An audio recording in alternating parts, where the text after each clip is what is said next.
He was, again, moving up to a major college program at the University of Maryland in one of the premier conferences in the country. And there was no buzz. Adrian Branch was, sort of the prize freshman from the previous year. When he first came in, he wasn't getting enough time. He thought that he was going to get some time because of his prowess and his ability and the attention he got in high school. All kids, when you go to the next level, you feel that, yeah, I'm the man. It was a tough process. You have to remember, we both were the stars of our teams. And our whole thought process was, oh, we're going to go to the University of Maryland, we're going to be stars. It was an incredible time to get a front row seat and a press pass access to college basketball. You had Ralph Sampson at the University of Virginia. Bias against Sampson, out to Baxter. Ball knocked away, Adkins follows again. Sampson got the rebound and flattened Len Bias with an elbow. You had Georgetown and Patrick Ewing and Reggie Williams and Michael Jackson and David Wingate and teams that would wind up going to the Final Four. And then because it's the crossroads of the ACC and the Big East, I would get to see Pearl Washington and Chris Mullin up in Syracuse and St. John's, and then go down on a Wednesday night and see Michael Jordan and James Worthy play against Ralph Sampson in Virginia. Every youngster has to adjust from high school to college because you're playing against better players.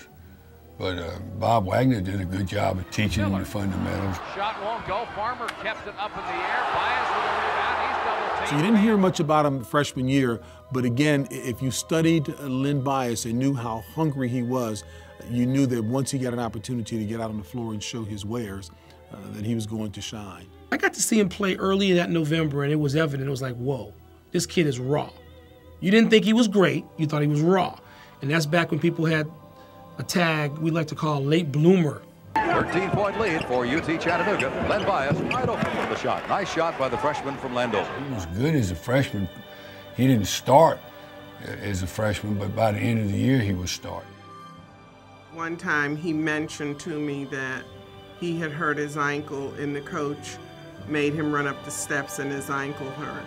And I called the coach and he said, "Ma, why did you do that?" So he didn't tell me anything else. I said, "Coach, you told me you were going to take care of my son, and he said you made him run up the step."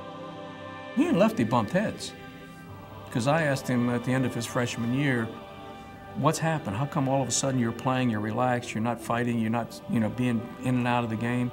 He says, I've started listening to what he's saying and not listening to how he's saying it. I told him the same thing. I said, man, you've got to go in, do what the coach says, give 110%, and you watch what happens. They both are extreme competitors. And Leonard was the body that Lefty didn't have, because he called him his horse.